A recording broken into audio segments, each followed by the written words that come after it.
Like, Well, hello. Good morning, ladies and gentlemen. My name is Bhavita Singh. I'm the MC for this session. So, today we'll be talking on social inclusion and young India. Yes, social inclusion has been defined by the World Bank as the process of improving the terms, for the individuals and groups to take part in society, or more precisely, the process of improving the ability, opportunity, and dignity of people disadvantaged on the basis of their identity or to take of their identity to take part in society. So we will be today in conversation with Divyanshu Ganatra, whose life journey is an example for many. Yes, he's India's first solo visually challenged pilot, paraglider, trekker, mountaineer, scuba diver, marathoner, and first billion cyclist to ride from Manali to Khardung, and I'm also told that he has scaled Kilimanjaro. Well, wow, that's just spectacular. Ladies and gentlemen, an ardent disability activist, Divyanshu Ganatra is here to quash many barriers and stereotypes about the disabled and marginalized and make a compelling case for social inclusion that is well emphasized by the theme of Ek Bharat Shresht Bharat. Over to you, Divyanshu sir. Thank you so much for joining us. Thank you. And can you hear me there? Just Yes. yeah, fantastic. Good morning to everybody there, and especially the young folk who have joined in. Um, it is immensely heartwarming to be able to address you on this festive day. It's a privilege and an honor, and I'm really excited to share some things that I learned in my 500 years of existence, with the hope that you take away something that can help you in your life. And I always believe, see what works for you. Some things that have worked for me may not work for you. Some things that have worked for me, you don't have to go through that to learn it the hard way. But I'm here to share some of my life journey, and we will, of course, interact more towards the end of the session, where I encourage all of you to ask as many questions to keep a curious mind and to know and remember that no question is a wrong question, no question is a stupid question. The only question that is not asked, it's better to ask a stupid question than to remain stupid all your life. So I encourage all of you to keep an open mind and be curious and ask as openly as possible. And I'll try and answer as many questions as possible towards the end. You can keep your questions coming in the chat. As for me, when I say I've lived 500 years, I really mean that, because the kind of experiences I've had over the years of my life, it's very rare for somebody to have so many amazing experiences, and to have all of them in one single lifetime. So that's what makes my journey, that's what makes my life interesting for me, because of the amazing people I've met, because of the amazing things I got to do, but more importantly, because I'm driven by purpose, and I'm driven by this dream of seeing an inclusive world, of seeing a world where nobody is left behind, and more so for my country, more so for India, because there is so much to be done here, and there is so much potential for us to change the world. So let me start by asking all of you young folk, with your big eyes and big dreams. I'm sure all of you have dreamt of flying with the birds. All of you looked up to the sky at least once and thought to yourself how amazing it would be to be able to fly with the birds. And some of you carry that dream and still hold on to it. And some of you who are a little older now, I wonder if they still hold on to that dream, or they've kind of over time given up on that dream, saying, "Oh, the adults around me said it's not possible, or it's not possible because I have these disadvantages, or I come from this disadvantage, or I'm poor in studies." and they say that you need to be very good. So you imbibe all of these things and tell yourself, convince yourself that maybe this dream is not for me. For me, I too had that dream growing up. I always dreamt of flying. And the only thing that happened was I went blind along the way. I just woke up blind one morning, and I'm completely blind. Um, and I just woke up blind at the age of 19. But the interesting thing for me was that just because I woke up blind didn't mean I stopped dreaming. Just because I woke up blind, I did not say to myself, oh no, now how can I be a pilot? How can I learn to fly? That dream continued.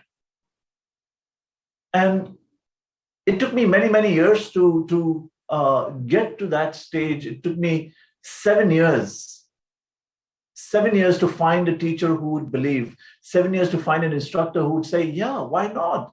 If you can dream about it, you can do it. And it took me 7 years of asking 3 instructors every single day. Every single day. And I told myself, what's the worst that'll happen? The worst that'll happen is they'll say no, right? But what's the best that'll happen at the end of it? The best that'll happen at the end of it is I'll be amazing at taking rejection. And aren't we all scared of that? Aren't we all always scared of being rejected? And hence we never ask. Hence we never persist. Or we take that rejection to heart and give up. We receive 1 or 2 rejections and we just give up on our dreams. For me, I just kept at it. I said, well, I'll be damn good at it in the end. That's the worst that'll happen. That's not so bad. And interestingly, this is what happened. This is what it ended up. So here's a sneak peek into my very, very first flight, my very first solo flight. And if you could play the first video, I'd love for you to be part of that dream. I'd love for you to imagine that, what it must have been like. So take a look. The interesting thing is Divyanshu calls me and he says, okay, I want to do a paragliding course. And I say, yeah, sure, I was about to start my explanation or the description I gave him, and he says, but is this just one thing? I'm blind. And I was like, there was like complete silence for a few seconds. And I thought maybe there's someone pulling my leg,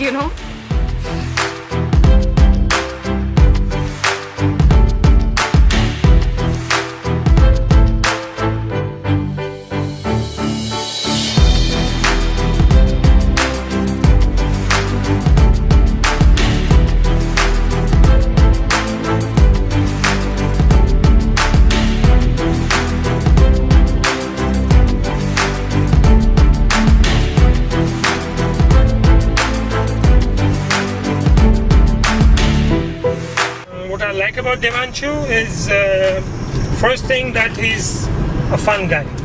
He's not very serious about things. He's fun-loving. He's not like ambitious or I have to do this somehow. Desperate to do this. So that takes a whole load away, from me as an instructor. You feel light. You feel supported.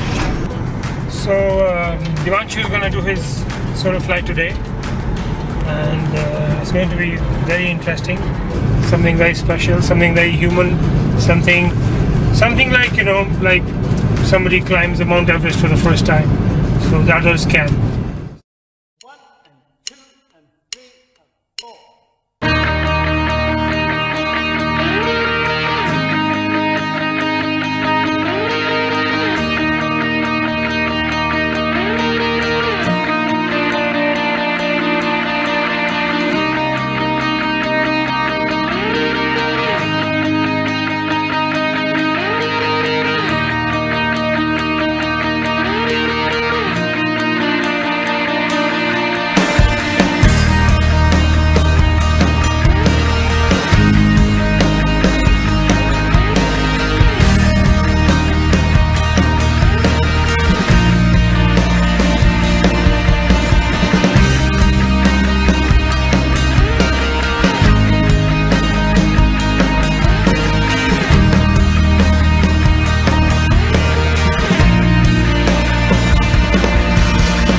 uh,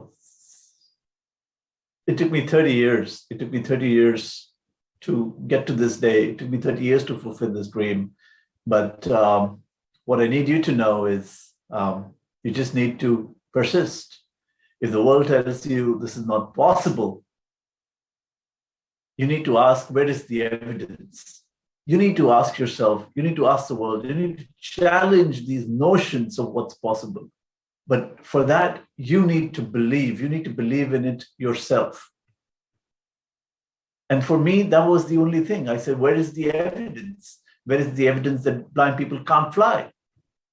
And if you don't have evidence, then great, let's go out and try it. And if there is evidence, then we'll figure out how not to do it, and we will figure out new ways of doing it. And that is one thing that kept us going, because that is what helps you persist, to not give up. And when I woke up blind that morning, my life changed, and of course now I know it changed for the better. But it was hard. It was hard that day. It was traumatic. It was awful. It's not easy to wake up blind. It's not easy to wake up not being able to see the world at all. But I learned some hard lessons that day. The very first lesson I learned was that for 19 years of my life, I knew people with disability existed. I knew blind people existed, but I didn't know a single person with disability. I didn't know a single blind person. Neither did my parents, neither did my friends, nor my relative. Nobody knew anybody with blindness. And I said, well, if there is nobody who knows a person with blindness who can help me, maybe I need to check into a rehabilitation center and learn the ways of the blind. So I checked into a rehab center. And when I checked into the rehab center, there were blind people all around me. There were thousands of them coming from all kinds of villages and rural backgrounds and cities and towns. And I'm like, wow, I'm not alone. There's so many. There's so many like me. So many like me who've just gone blind. But then I asked myself, if there are so many, if there are millions, where are they? Why don't we see them around us? And that's when I realized that people with disability are the largest invisible minority population in the world. We're the largest invisible minority population in the world. We are 1.3 billion people with disability around the world, but you don't see us. Ask yourself, do you go to school with somebody with disability? Do you go to workspaces? Do you see them in parks, in cinema houses, in restaurants, in play areas? Do you see people with disability? How many children with disability are there in your school and colleges? And if there are not, then ask yourself, why not? But the reason is because there's a lot of stigma surrounding disability. There are lots of stereotypes surrounding disability. Many people with disability are never even introduced to the world simply because there is a stigma. And people will curse the mother and curse the family and say, oh, the family is cursed. Or then the family thinks, who will marry their sibling if there is a child with disability? So they lock them inside their own homes, never taking them out. Nobody knows of their existence. Or then we have challenges and barriers to accessing information. We have barriers and challenges in accessing education, in infrastructure, in public transport. And if you look at all of that put together, we're just stuck in our own homes. Millions of people with disability are stuck in their own homes for years and years and years and decades together. You've just experienced a lockdown. You just experienced what it means to be stuck in your own homes for just a few months. Can you imagine what it must be like for someone to be stuck in their own home for years together? And I was introduced to those realities at 19, and I said, this is something that the world needs to know. I only happened to find out about it because I became a person with disability. And then, of course, I said, what can I do as a person with disability? I still can get educated. I still have a head over my shoulders. What can I do to stand on my own 2 feet? And they told me, this was years ago, mind you, they told me you can make cane furniture and chalk. And I said, nothing wrong with doing that. But I'm a Gujarati, so business is in my blood. And I said, there's nothing wrong with making chalk or cane furniture, but I won't make enough money because the future is not in that. Nobody's going to be using chalk anymore. Nobody's going to be using cane furniture anymore. Not the type, not the fancy garden variety type. This is probably cane furniture you haven't seen at all in your life. This became redundant 25 years ago. So I said, what else can I do? And they said, oh, well, you can become a telephone operator. And again, I said, nothing wrong with becoming a telephone operator, but I don't really see a future in it. It might help me for a couple of years, but there's no future in it. And there's got to be more. And back then, in the 90s, IT was really coming to age. It was really booming. It was booming in the sense it was a new age technology. It had bright future. And I said, hey, IT and information technology and computers seems very, very interesting. Why can't I do something? Why can't I learn computers? Why can't I learn technology? And the counselors told me that, oh, but you're blind. How can you see if you can't see the computer, how will you use it? They had a technical point, yes. They were technically correct. I couldn't see the screen. But that doesn't mean that one can't learn, right? There was a challenge, yes. What would you do? Ask yourself. If you can't see the screen and everybody around you tells you there's no way they can teach you, what would you do? Would you quit? Or do you have some choices? Always remember, you do have choices. Remember, I said I still had a brain on my shoulders. I still could learn. I could teach myself. Everybody around me was sighted. So, well, if there was nobody to teach me, I could teach myself. And the rehab center, they said, oh, you can't do this. And I said, you can't decide for me. You can't decide what I can or cannot do.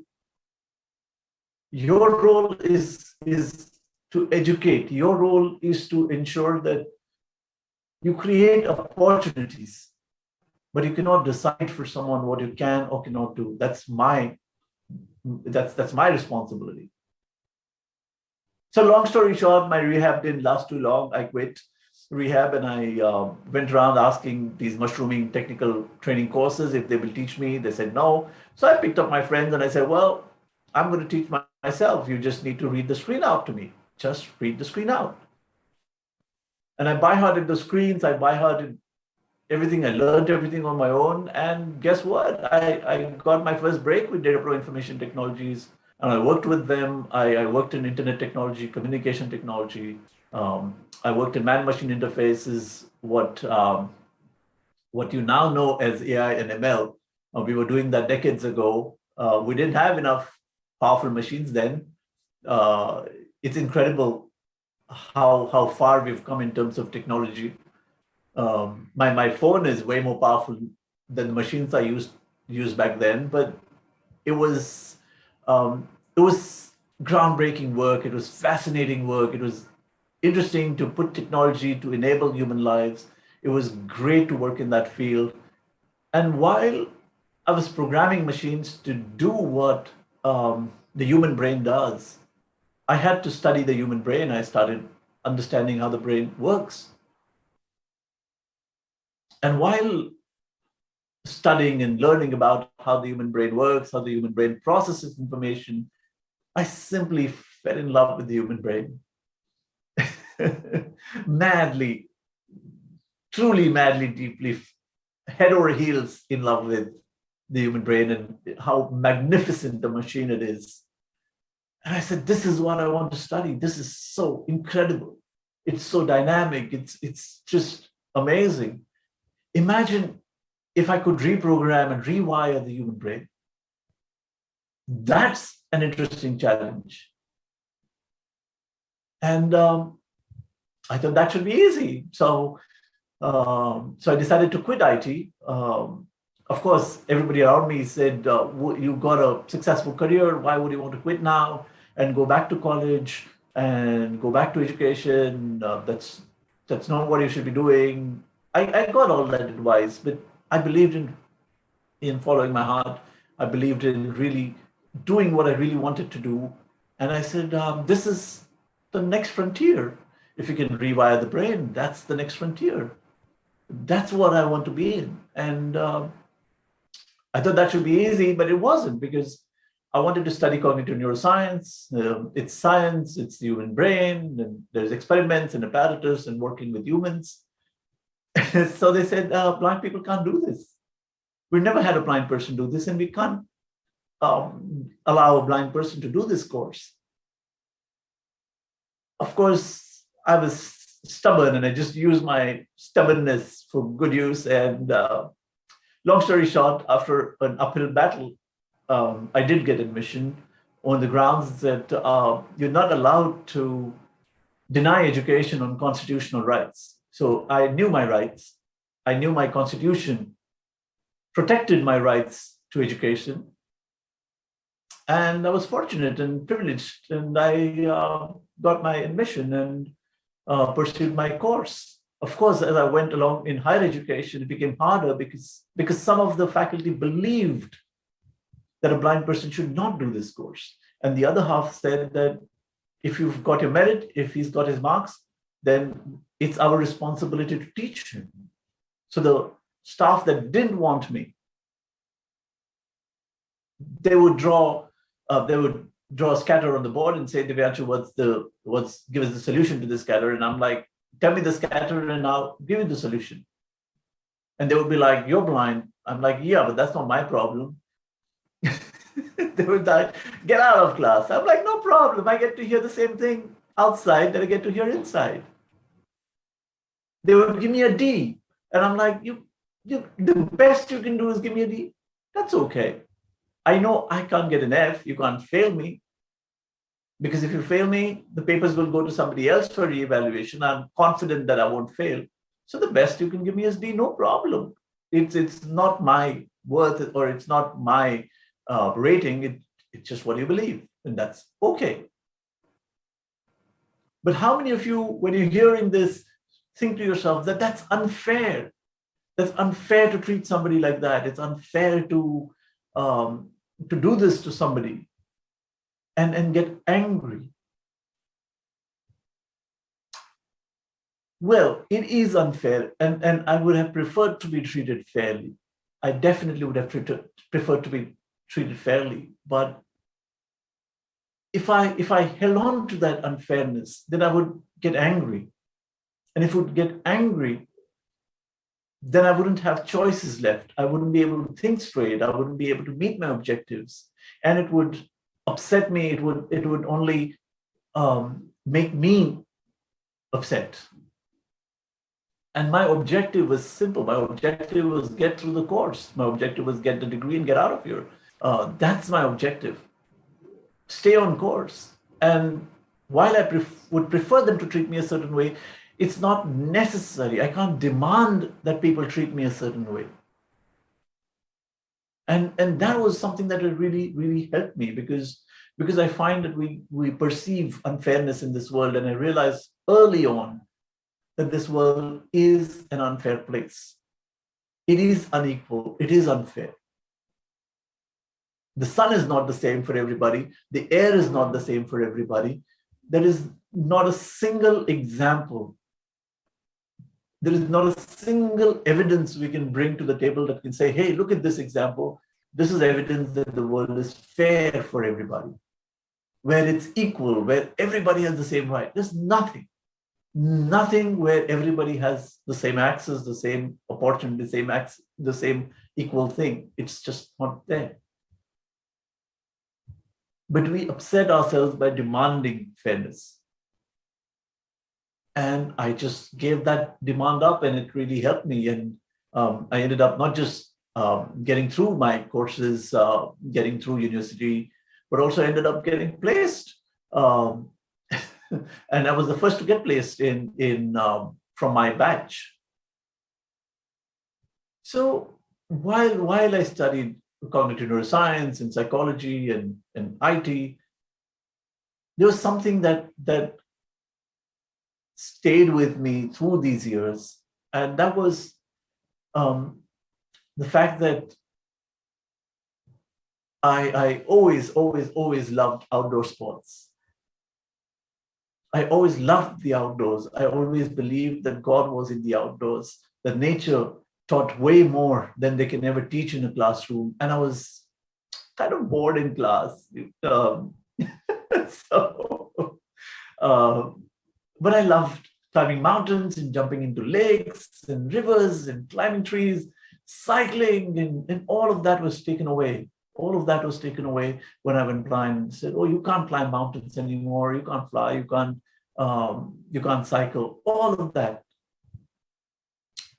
and it took me years. It took me many years to first get back to my feet. It took me many years to make a successful career, but the love of the outdoors always remained. And it was only as recently as 2014, around 2010 actually, is when I started getting back in the outdoors. I started putting together a bunch of people who believed in what I believed that this was possible for somebody who's trying to do extreme adventure sports. And I started climbing mountains once again. I started training to get back into extreme adventure sports. And after years and years of training, put together a bunch of people who were convinced that this was possible. And then in 2014, when I took my first solo flight, it became world news. Everybody around the world stood up and took notice and sent me congratulations and all of that. And I said, wait a minute, this is very, very interesting. I stumbled onto something that was very powerful, and that was the fact that sport had the power to change the world. I realized that sport could bring hope where once there was only despair. That sport could unite people, and sport speaks in a language that young people understand. And that was the most powerful thing for me, because I realized that while people took notice of me and looked up and all of that, what is the biggest barrier to disability? The biggest barrier or the handicap was not my medical condition. My medical condition is just that, I'm blind.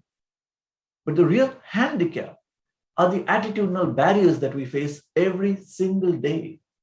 The mountain of attitudinal barriers we have to climb is the highest. And it's like pushing a huge rock uphill on Everest. And I said, this is a great way. Sport is a great way. What if we get people with and without disability to come and play together? Because if people with and without disability come and play together, they will discover more about each other in an hour of play than a year of conversation.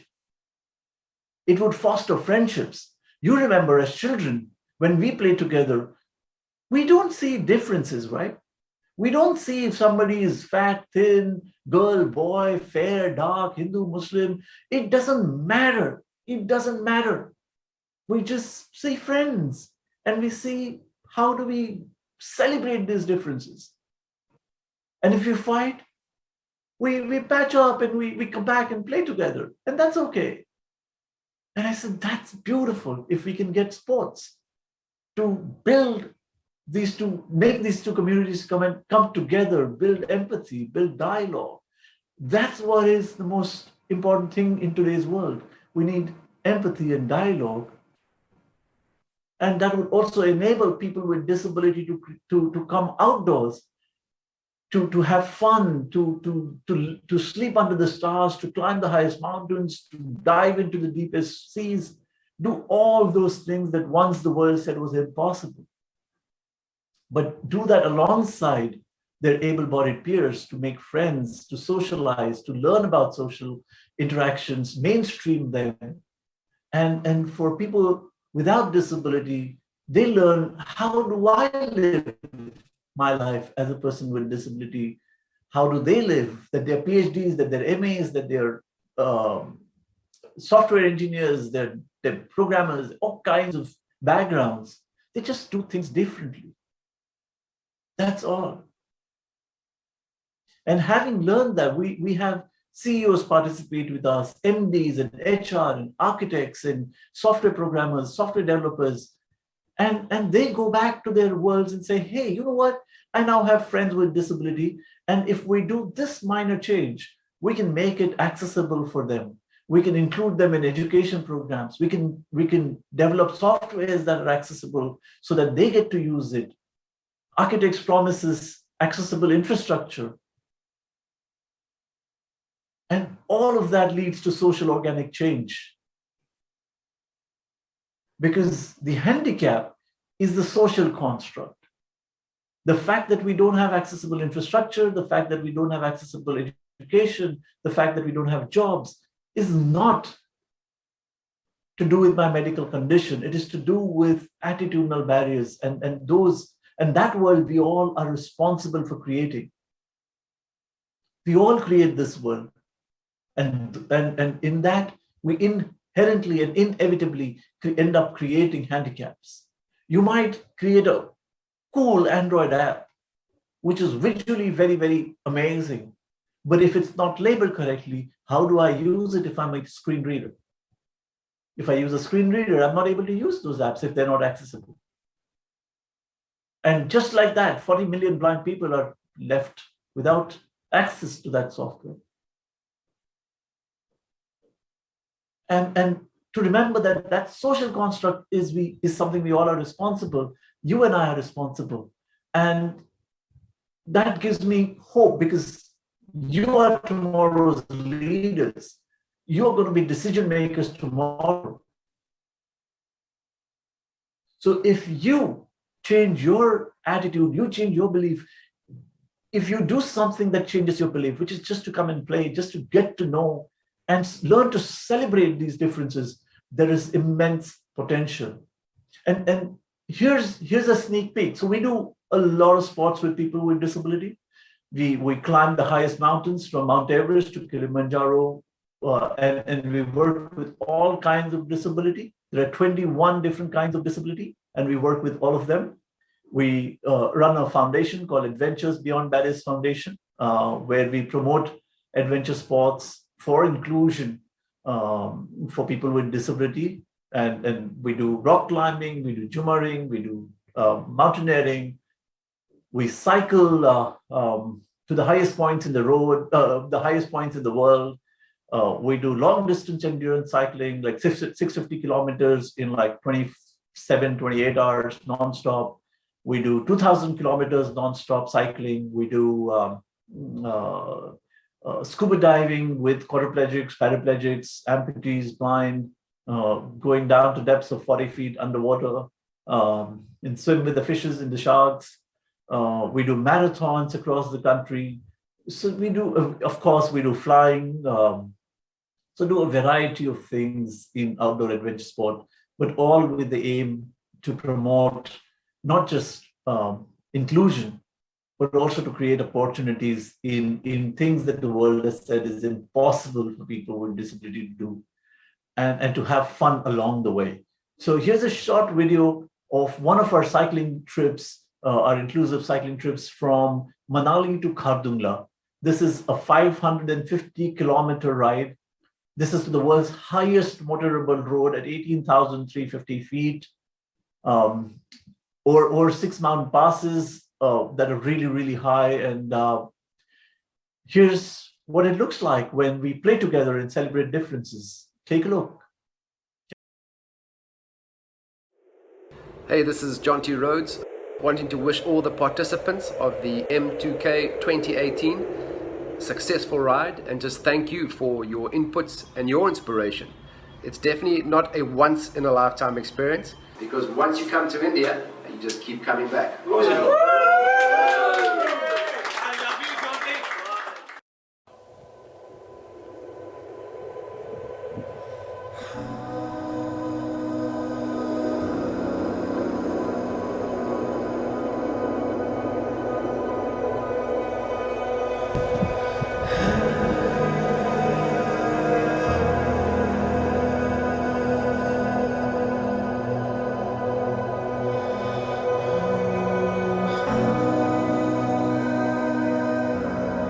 I love cycling, and it's so beautiful.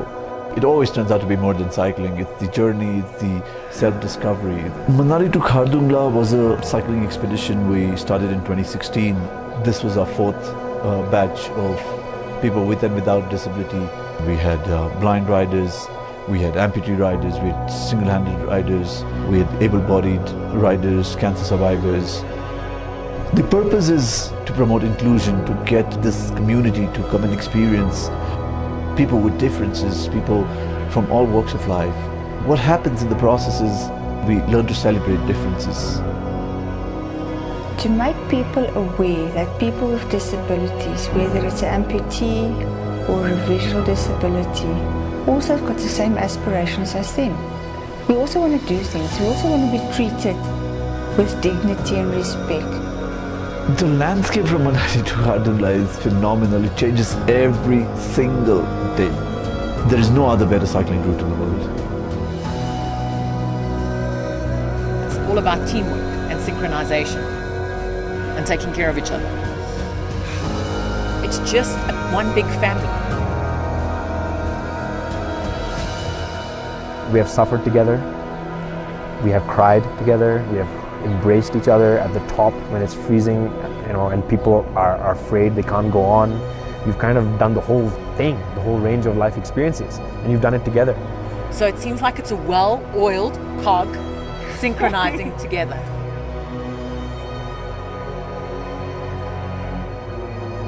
You reach that level where you don't feel tired, you don't feel that pain. It's a very beautiful feeling.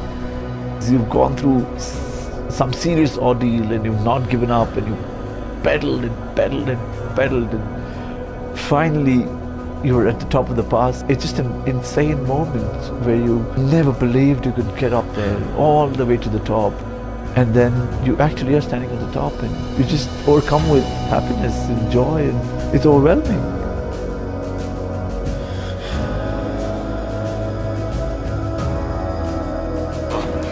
All 550. You didn't give up. Good going, man. Yeah, you feel at the top of the world once you're here.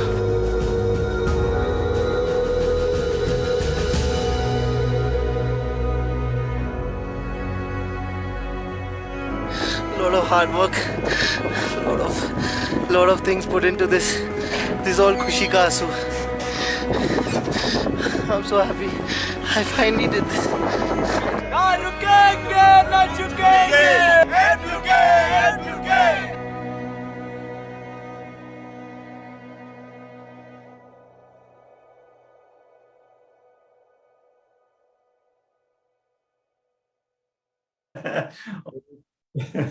Takes me there, and I hope you can join me someday.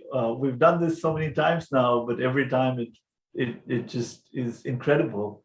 No matter what we're doing, whether we are climbing mountains or cycling, it's incredible, and it's incredible to see a world where we celebrate differences. It's incredible that we can be part of this change and create the world we want to see, where nobody's left behind. Because this is also a world we want to create for our own selves, our future selves. This is something I need today. You might need tomorrow, but we don't see ourselves growing old. We don't see ourselves needing these same things tomorrow. I never knew that I would go blind, but I definitely know that I'm going to grow old. And the same access that I need today as a person with disability, I'm going to need it when I grow old. And we all need to do this together, because there are enough and more policies. We don't need more policies. We have enough protection in terms of law and policies. The government does what it needs to do at its level. But we need to take ownership and responsibility to ensure that we don't discriminate, that we celebrate differences, and we ensure that everything we do within our sphere of influence makes this world a better place. And I absolutely have hope in all you young folk, because you have now the world in your hands. And you definitely can make it a better world, because I know young people today are way more sensitive, more empathetic, and want to see a better world. So I'm going to open this up for your thoughts, comments, questions. Keep them coming. We have 15 minutes. So go ahead, shoot away, ask questions, be curious. Yeah, well, that was, fantastic session. Thank you so much, sir, for joining us. So the question that I have for you is, if you wanted to sum up social inclusion and youth in 1.5 minute, what your views would be?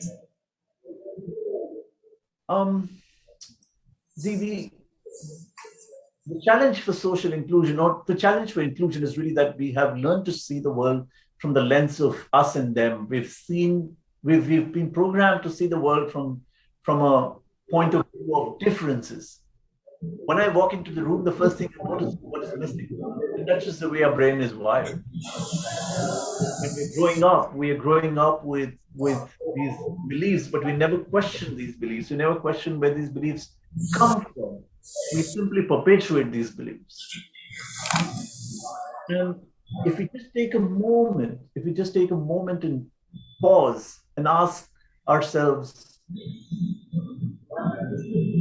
what is my underlying bias? What is my underlying prejudice? What am I discriminating basis on? And where does this come from? What's my personal evidence to it? You'll start seeing the world very differently. And social inclusion is really about celebrating differences. Because the day we learn to celebrate differences, we will be united, we'll be way more powerful than any other place in the world. And that's the dream I see of not just India, but that's a dream I see for the world. And sport has a great way to do it. Sport is a great way to unite us. Nelson Mandela did that in South Africa when he used sport to end apartheid.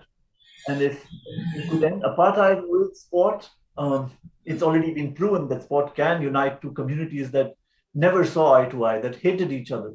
And sport brought them together, united a country. And Nelson Mandela is a living proof of that.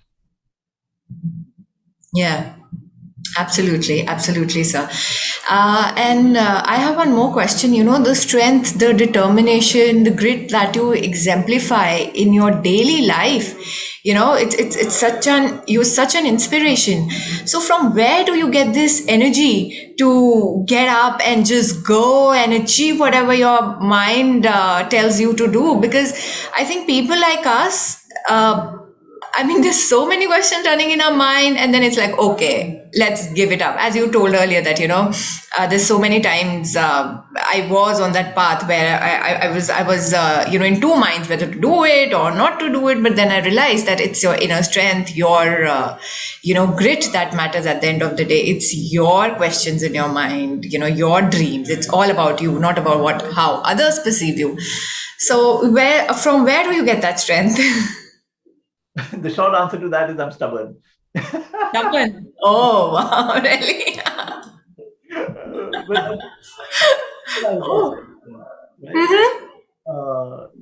So sometimes even if we channelize something what is so-called negative, I just use that to channelize it for good. But the three very important things here. One is that I never disheartened with failure, or I'm never scared of failure. Never scared of failure. Okay. Because for me, if you are scared of failure, you'll never take the risk. You'll never even attempt. You'll never start. Yeah. You never start. You will never know. Yeah. True. It is about the effort. It's not about failing. It's about the effort. You might fail many, many, many times. But it's about picking yourself up, learning from those failures, and going back for it again. And for that, there is another link to that. You have to love it bad enough. You really, really have to love something bad enough that you're willing to die for it. If it's not worth dying for, it's not worth doing. And think about it. Why would you do something that you hate? You'll never do something you hate. Yeah. It comes from within you, right? So ask yourself, what's my purpose? What's my calling? What is it that I really love? And go after it, even if it means that you spend 48 hours non-stop after it, without sleep, without water, without food. But are you really willing to give it every last bit of yourself? Because there is no difference in my mind between ordinary and extraordinary people. The only difference between ordinary and extraordinary people is that extraordinary people have lasted 5 minutes longer. When most people give up, extraordinary people just hang in there for 5 minutes longer. They persist, they don't give up, they don't quit, they keep at it. As long as you are breathing, keep at it. And at least you'll die trying. And the last thing to this is that you believe you have the choice. You create your destiny, you create the reality that you see around you. No matter what. No matter what. There are only two choices we don't make in our lives. The one choice we don't make is where we are born and our birth. That's not a choice we make. And the second is we don't choose our death. But between life and death, between birth and death, every other thing is your choice. No matter how dire the condition, no matter how terrible you think it is, it still can be bad. You might not always have a good choice. You might have a bad choice and you might have a worse choice. But you still have a choice. We constantly demand good choice. And then that's the problem. Yeah. So you still have a choice. And you know that it's in your control. It's in your control. And that really helps us stay alive, even in extreme conditions, even in extreme adventure sports that we engage in, to know that there is still something that we can do. Yeah. And to keep bettering ourselves, not to set a record, not for external reasons, but just to better ourselves. Yeah. You know what I feel is, in the end, we all want to go and achieve what we want to. But as you told earlier, that, yeah, there's so many fears of rejection, fears of not being successful, and what other people will say. Like, I'm receiving some questions, and youth are like, okay, what to do when people interfere in your life, when they put their choices on you, when your parents think that there's something else that's better, and then you're confused.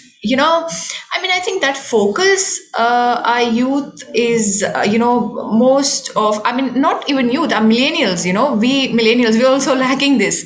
Like, we are just not focused to one thing. There's so many distractions around. And when I talk to you, I can see that one point focus. Okay, you want to do, you go straight and you just do it, no matter what.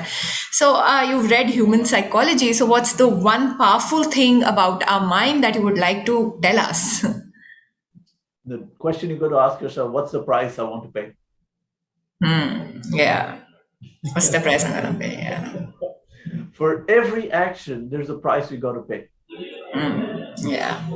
Not that what I've done has come easy, but I've been ready to pay the price that I would die.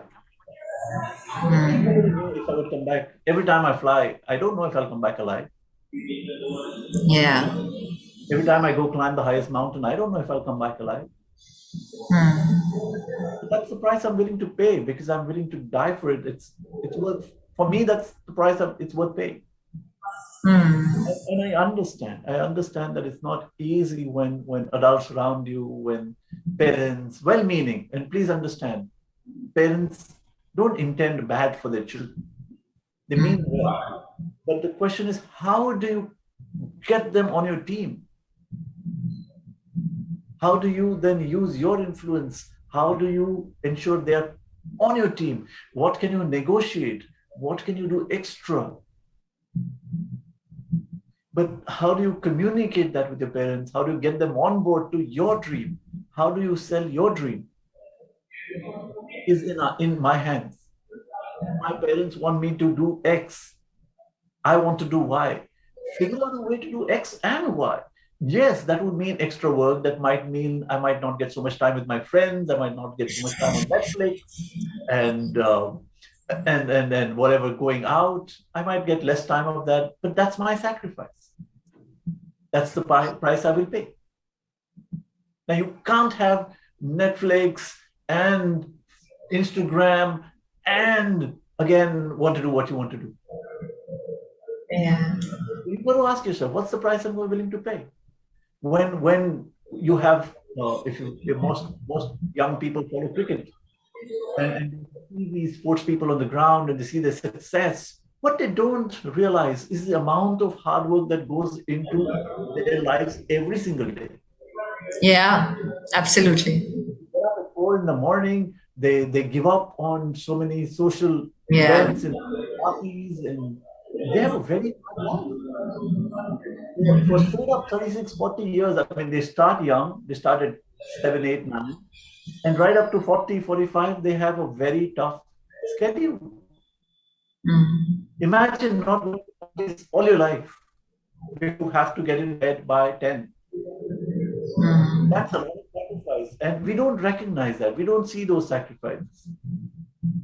Just to give you an example, like that game PUBG, everybody was very hooked onto it and it became an overnight success. Or even Zoom that we are here on, Eric Wan, became an overnight success in the pandemic. What we don't realize is these guys started 20 years ago. PUBG was in the making 20 years. Eric Wan was working with WebEx way before he even started Zoom in 2011. Zoom became famous now, right? But we don't see the backstory. We don't see how much effort and how much perseverance and how much persistent they were to see this success. And that is what we need to ask ourselves. Are we willing to put in that effort? Are we willing to put in that time? And what are we willing to sacrifice? I think if we demonstrate that, everybody will be on our team. Nobody's against us.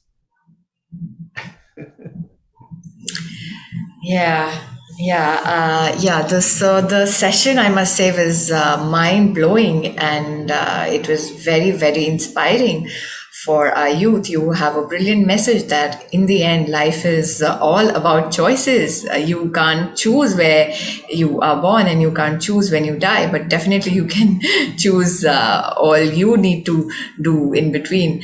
Well, this is the message that I'll take, and it was lovely having you, sir. And one more thing I wanted to know that are you a spiritual person? I know you are a go-getter, you are passionate for life, but are you a spiritual person?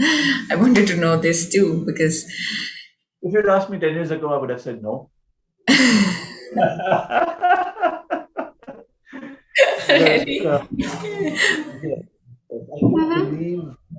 do believe that there is a higher power. There is something that is beyond us. There is very little we really know.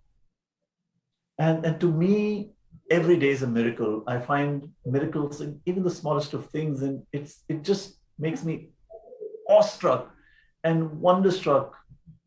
How does this all function? I mean, just imagine, we know so little about the human brain. Yeah. I shouldn't be telling you because it's a professional secret.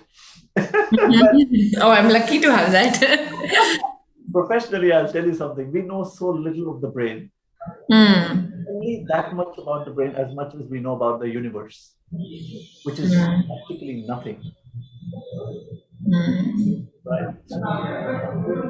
And yet we believe, yet it all functions, it all fits together. And the sun does rise every single day. It has risen for billions of years, and it's incredible. It's incredible. It's just the life, just the fact that we have life is incredible. Wow. Just think about it. What are the odds? What are the odds of us being here like this today, being alive.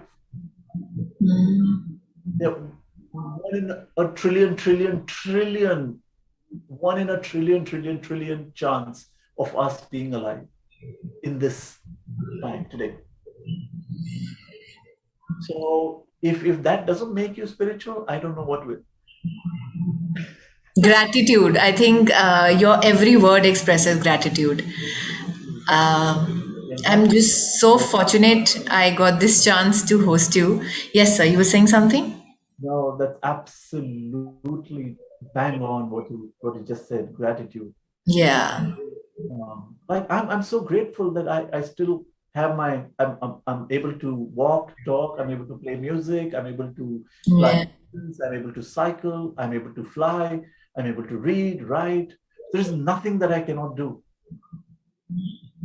If you gave me the option to get my sight back, I wouldn't take it because what would I do as a blind person that I cannot do what can I do as a sighted person that I cannot do as a blind person? Wow. Wow. That's amazing. I think. So I'm just grateful for everything I have. And I just ask myself, what can I do to use it more effectively? That is more important. Look at what you have, not what you've lost. Because our Wow. focus constantly, oh, the guy next to me has that, and the guy next to me has that fancy bike or car, this and that. Hey, look at what you have. Ask yourself, what can you do to use that more effectively? You've been given resources. You've been given a great mind. You've been given a great body.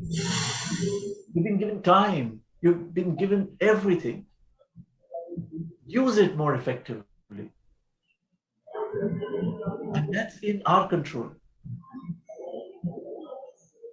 So thank you for hosting me. It always is amazing to interact with young people.